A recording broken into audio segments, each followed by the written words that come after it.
Hello, and welcome to the AB Relationships Podcast. Your hosts are Angela Lazariki, psychologist and psychotherapist, and Boris Hertzberg, psychoanalytic therapist and couples consultant. We talk about relationships and discuss some ways in which we can help each other in relating better. It is a space for sharing, discussing, and brainstorming common relationship difficulties, as well as real-life issues presented by our guests. Please note, this is not therapy, nor is it a substitute for therapy. Enjoy, as we are about to begin.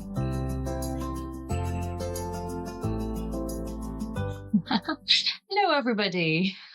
It's good to be back. Hello, Boris. Welcome to another episode of AB Relationships Podcast. Hello, Angela. Nice to see you, and we're welcoming all our listeners who are interested in the intricate world of psychology and human psyche. Yes, that's right. And therapy, yeah. In fact.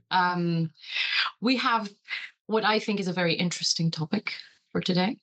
Albeit I think it's a bit of a general topic, but I think that was intentional because we don't really have an agenda, or we don't really have a specific things that we want to say. We just choose topics that we find interesting, and we just go ahead and discuss them. Exactly. And we believe that if something interests us, it will also interest other people. Yeah, exactly. So, in a nutshell, Boris, would you like to kind of set the tone for today's topic?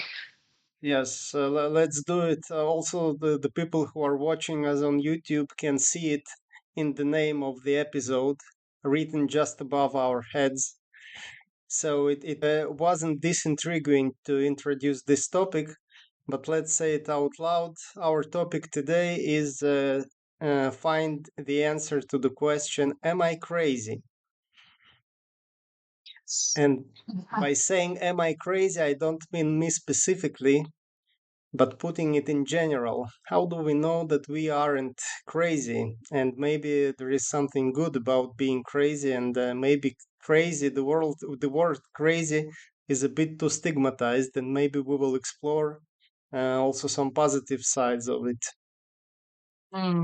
Yeah, nice. I like this intro. One thing that I want to kind of like address first is, what do we mean by crazy? And there's just so many ways to go about this. I don't think, you can exhaust this topic in the 20 or 25 minutes that usually our episodes are. But, it's a very different thing when we say it to our friend, or when we see it in movies in different contexts. And it's a completely different thing when we're talking about like a diagnosis, although there is no diagnosis as crazy. Obviously, this is not an official diagnosis, but what is it that we mean? And that greatly depends on the context, right? Exactly. I just also wanted to mention that there is no clinical diagnosis crazy. Exactly. It's more of a colloquial saying that something just gets out of line of normality, of normal functioning. Exactly. And expectations, right? When is it that we usually ask someone or tell someone or about someone that this person's crazy? It's when they kind of deviate from what we are expecting, from the norms of society, right? Exactly. When someone surprises us, we can call them crazy. We are so flabbergasted by the unexpected that we think that they are crazy by coming up with something unexpected to us. Right. Yeah. And what is it that we usually mean? I mean, we started with the non-therapeutic sort of use of the word, kind of like the more colloquial, even though, again, it's not an official term. It never has been, really, I don't think. But we're kind of like insinuating that someone is behaving illogically, right?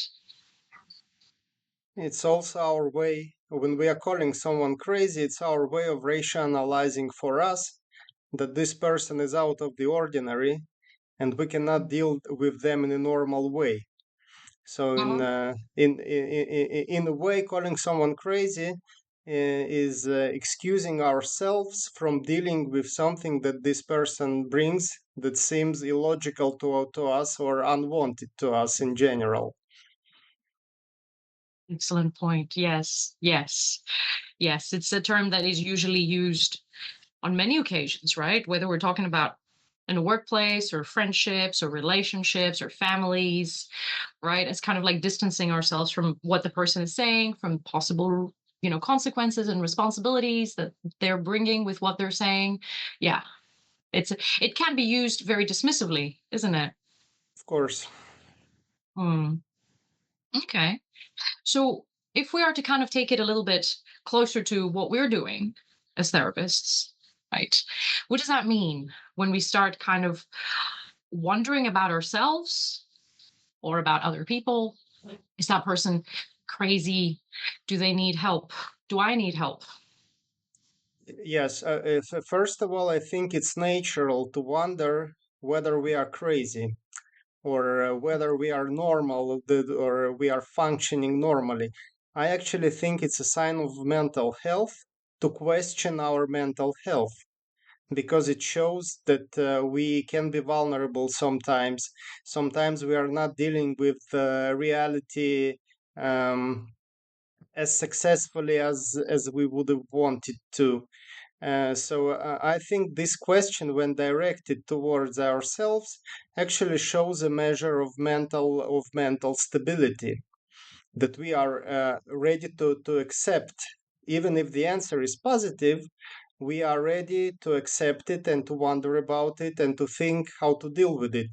Just like our last episode was dedicated to dealing with change, we are ready to accept this change. So it's a sign of normality for me. Nice. Absolutely. I will agree with you. I often see it as a sign of, if nothing else, of being open, right, to the Exactly. question of even maturity, I would say, right? Because I'm asking this question about myself.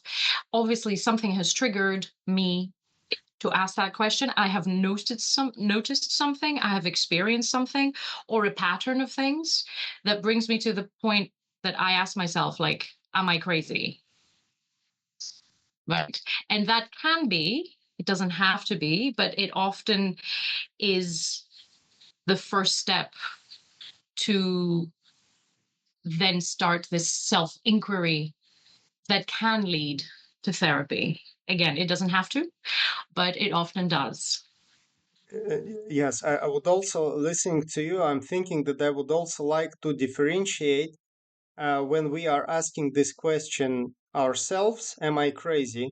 Or when somebody calls us crazy, because calling crazy somebody else can be a manipulative sign of yes, of trying to devalue them, of trying to humiliate them, of trying to tell them that their view of reality is actually so contradictory to ours that we want to totally devalue their mental health.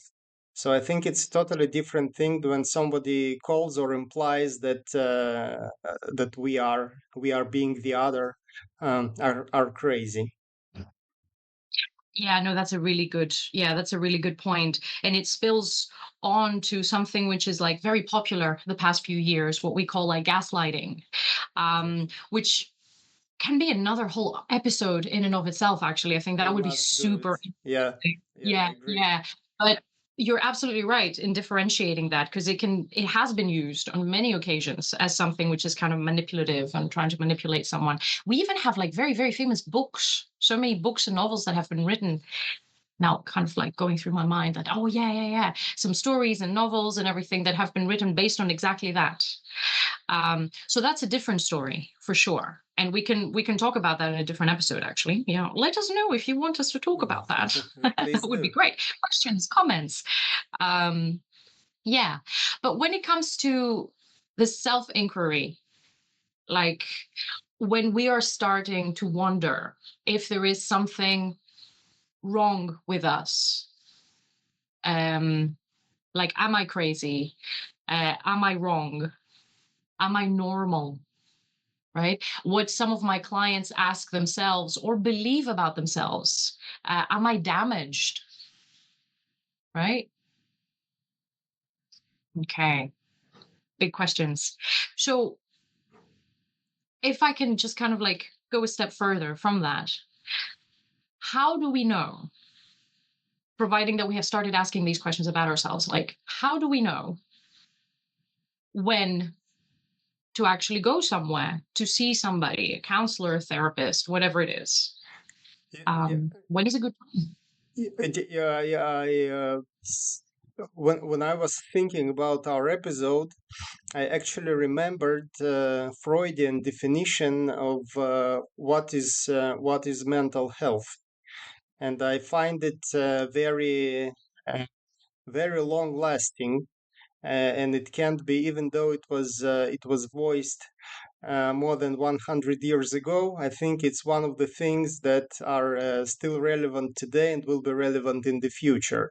So he said that there are basically three definitions of mental health, not necessary in the order I'm to mention them.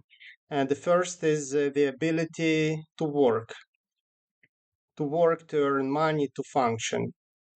The second one is the ability to build relationships.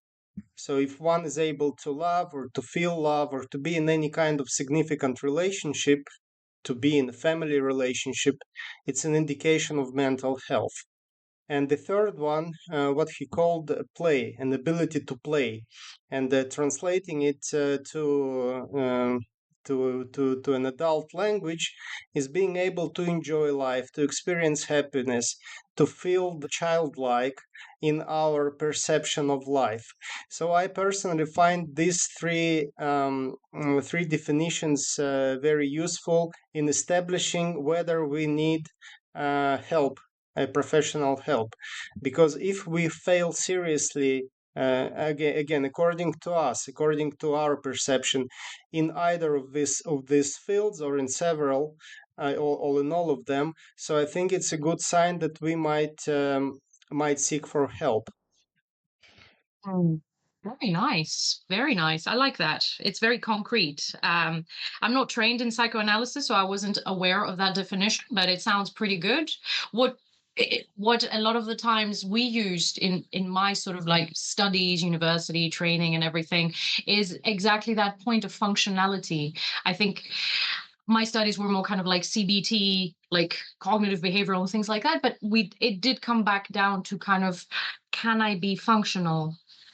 Um, and I think that was in several areas, not just work, as you pointed out, in my relationships as well, in the relationship that I have with myself. Can I enjoy pleasure, joy? Like, are these things present in my life? Because at least in my training and in my approach, we did kind of learn time and time again, we were reminded that we all lie on some end of whatever spectrum, whether we're talking about anxiety, somewhere on the spectrum of anxiety, even things like, of course, depression, somewhere on that scale, many of us are in that spectrum, even in things as more clinical, like, I don't know, like sort of psychosis in a way, without actually having a clinical diagnosis. We all fall on one or the other side of a spectrum. Most of us kind of like middle ground most of the time, at least. So we are able to be functional. A little bit stressed here, a little bit stressed there. Of course, life fluctuates. But when that stops being functional and there is a movement towards some extreme on those several factors, those several spectrums, then kind of this is where we find that now we're in trouble in a way. Life becomes a bit more difficult because we find ourselves kind of deviating a lot, one side or the other. So that is when usually most of us can actually feel it and see it. That's when we start questioning, like, wait a minute, am I crazy in a way? Or what is wrong? What is happening? Am I doing this right? And Yeah. usually that's where we find ourselves kind of wondering whether we should, like, do I need to go see someone? Should I be talking to somebody? Maybe I should. I think that's basically the answer. If you're thinking whether you should be talking to somebody, you definitely should. Just Hmm. because when we are functioning um, in a satisfactory way, we don't ask ourselves these questions. We are self-sufficient, and uh, we cope with reality successfully. But once this question pops up, it's a very good indication that we really need to go and talk to somebody. Hmm. It doesn't mean that we immediately need to go get drugs, to get medication, but just to have a talk. It's a very human thing to talk to somebody, to think with somebody, to talk about yourself, to share. It's all very natural, especially when if you are under some kind of stress or duress. So I personally think it's a must. Mm. Yeah, yeah. Even if it's just to have that sort of reflected back. I've had some clients throughout the years who have come, especially when they're going through something difficult, just to talk about, like, this is what has happened. This is what I'm doing. This is how I'm feeling. Is this okay? Is this normal? And it was just 1 or 2 sessions, really, and they didn't need anything else because it was a difficult time. They were trying to deal with it. All they wanted was this validation, and cool. I, I, I, And I that was thought it. I totally agree that this question, "Am I crazy?" Might meet people when they are feeling that they are overwhelmed with something, so emotionally overwhelmed that they just they think that they are going crazy. When in fact there are just so many stimuli that they are subjected to. Sometimes, again, as we talked about in our previous episode about changes, some changes come simultaneously, and it's just all too much to handle. And indeed, when talking to somebody and being listened to, it really helps to realize that really you are just being under stress, and everything is fine with you. Exactly. And it's okay to feel stressed to a point, right? And it's okay to feel overwhelmed. It's part of life. And it's okay to feel like, okay, this is really difficult because that's also part of life, right? Even just that validation, not everything's supposed to be easy, flowy, right? It's not life. I have a question for you, Boris, because now we're talking about people who are kind of starting the self inquiry for whatever reason, whatever might have triggered it, like, oh, do I need help? Am I crazy? Am I doing this right? How about the people who don't ask themselves, but you have noticed either through, your circle, or because through your clients, because they're in your clients circle, that there is some kind of like difficult slash unhealthy slash toxic pattern going on there, but there's no inquiry. Like, should I like talk to someone about this? Hmm. Um, I think that if we take some social circle, be that a circle of friends or even colleagues or family circle, if one person, at least one, is in therapy, they develop pretty good intuition to when other people suffer, because they are being helped by themselves, so they really catch on other people um, needing help. So having this kind of person in your circle can really be helpful in this person checking up on you, catching, and actually suggesting that you go to therapy. Because if we don't have this therapeutic experience and nobody in our circle does, usually people just bite it and go on. We need to be strong and we need to carry on, and life is hard, and yeah, don't cry, other people have it harder. And we actually have an episode dedicated specifically to this point, whether other people have it harder. So we invite you to watch it on our channel and to listen to it.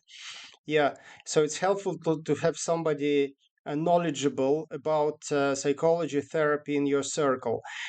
And if you don't have anybody, I think that you can rely on your inner feeling. If you feel that you are suffering, if you feel that you are in pain, and this pain penetrates your functioning, and this pain is not episodical, but it goes on. So I think it's a good indicator to go get help. Yeah, yeah, absolutely. It all starts with some measure of self-observation, always, Of right? course. Not just going to therapy or not, but like pretty much everything, really. Some measure of self-observation is always for me like what I've noticed is like absolutely essentials, like the absolute foundation.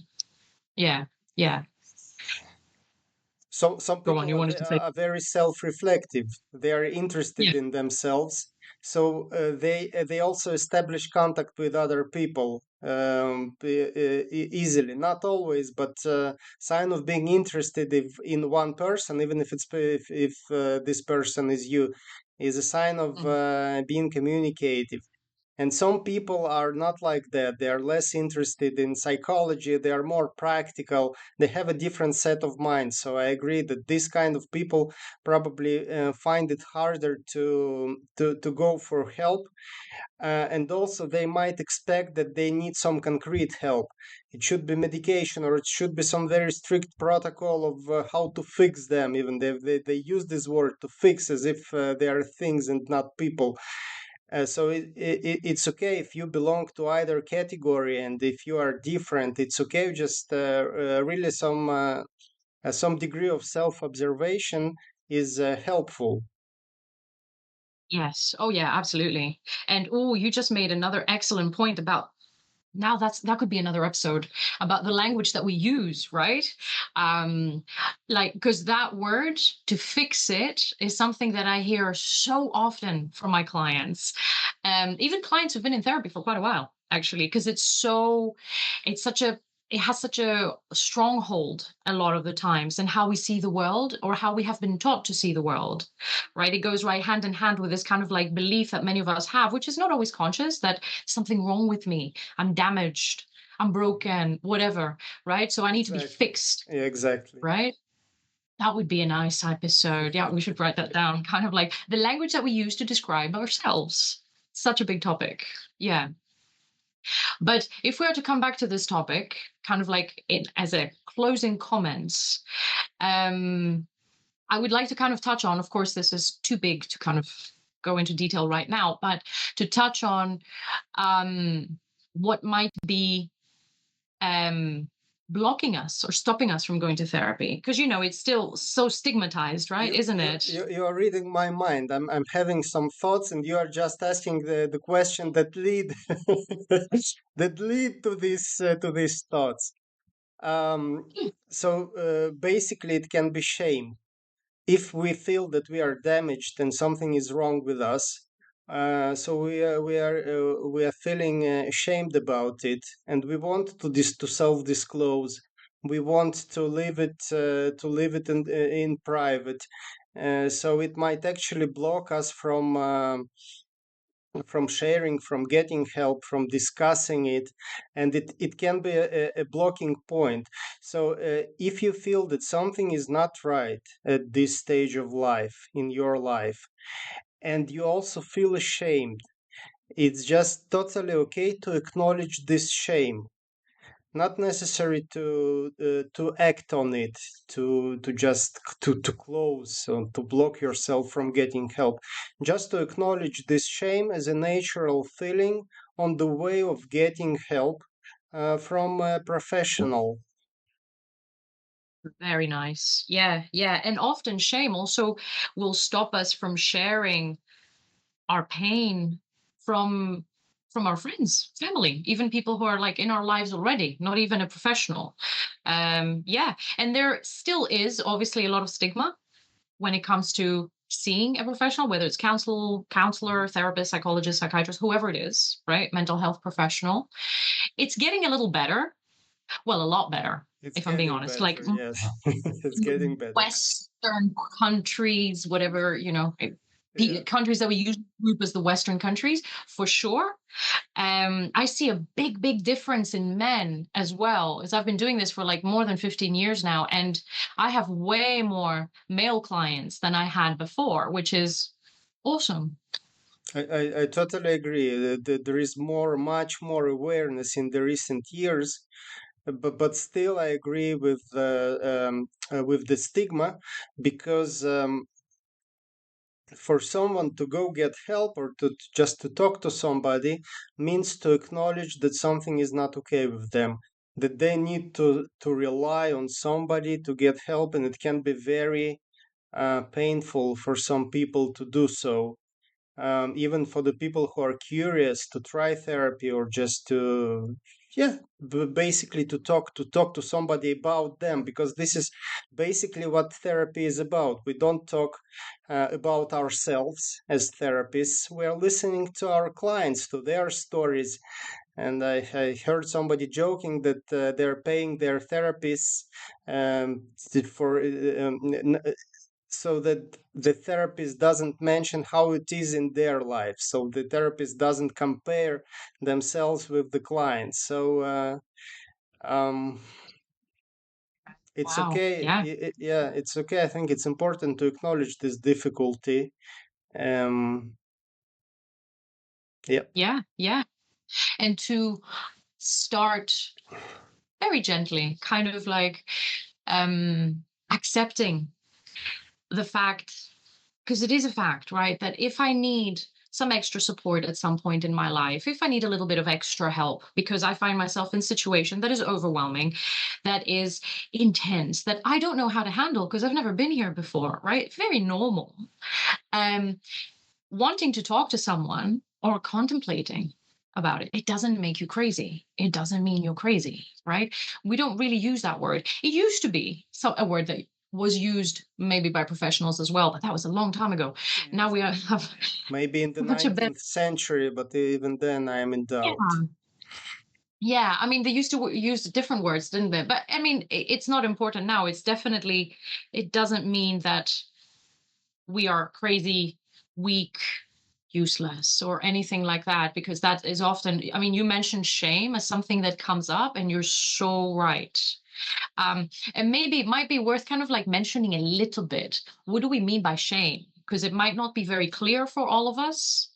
Um, Very often, I mean, when I try to explain it or to kind of like understand with my clients, like, what is it? What is it? What does shame or something, what we call shame, feel like a lot of the times? Some people say, like, I feel flushed and I feel like I really want to shrink Yeah, to and to just like disappear. Exactly. disappear like that. But it's a very um it's a feeling that really takes over, right? An emotion actually that takes over because you cannot move. It's kind of like freezing and shrinking at the same time. And there's this barrage of self judgment, right? And self dismissiveness that goes on. So Yeah. it's like shrink, shrink, shrink, shrink, even physically, because we tend to Yeah. actually shrink, but also mentally, Yeah, it just gives. as, yeah. Yeah, it's sometimes it's sometimes also accompanied by anger. We feel angry at ourselves for helplessness, for not being able to handle it on our own, and so on. So again, it's a part of shame rather than anger. So it's really useful to know when you are ashamed, and just to let this to let this feeling emotions to let this, if it's initially appears initially, it's spontaneous emotion, to let it subside, and then to start to make some decision.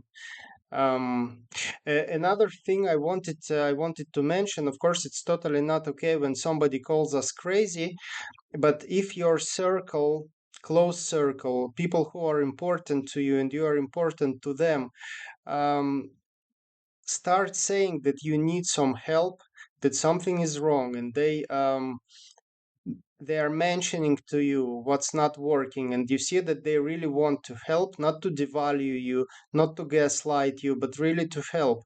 So I think it's important to catch it, and to listen to them, because we are not objective towards ourselves, and sometimes other people see that we don't see. So if something appears within you and other people corroborate it, so I think it's actually a good indicator that you might need to talk to someone. Nice. Yeah, very important point. Absolutely. Yeah. Well, I feel like we have touched on so many important things that could be episodes in and of themselves. Exactly. And maybe we can do that. We can just Very kind of good. start Yeah. picking things apart in different episodes. Yeah, Yeah. I agree. To expand on these topics. Um, Yeah. okay. So, what do you say? Is it a good time to wrap it up and to thank everybody? Yeah. Yeah. I feel we just kind of like very, very slightly touched on a lot of things. Let us know in the comments if there's something that feels like, oh wow, start with this, start there. Like say more about whatever it is. I would love to see that. Yeah, yeah, me too. We appreciate your feedbacks, your comments, your likes. Um, any reactions are valuable to us. We want to involve you in these episodes, in our communication. We want to raise awareness about therapy, um, about being healthy and functional, about self-care. So we are happy to have you with us on this journey. Brilliant. Couldn't have said it better myself. That was very nice. Yeah. And thank you very much for listening. Thank you, Boris, Thank you, for another Angela. beautiful episode.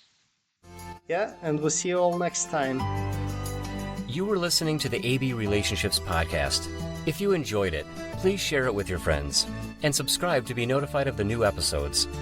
If you would like to become our next guest, please leave your details in the form in the description.